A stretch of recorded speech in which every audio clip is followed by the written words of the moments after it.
शुक्ल पक्ष अभिजीत हरि प्रीता।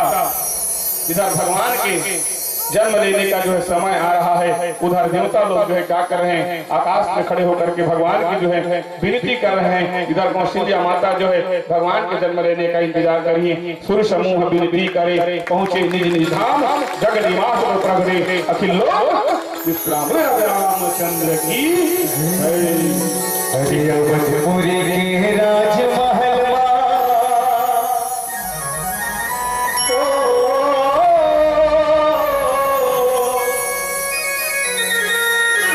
हरियवनपुरी के राजमहल जन्मे चारों भैया, अरे जन्मे चारों भैया, सब नचे दादा भैया सब नचे दादा भैया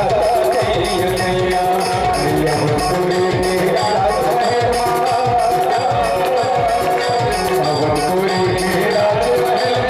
जन्मे चारों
क्षमा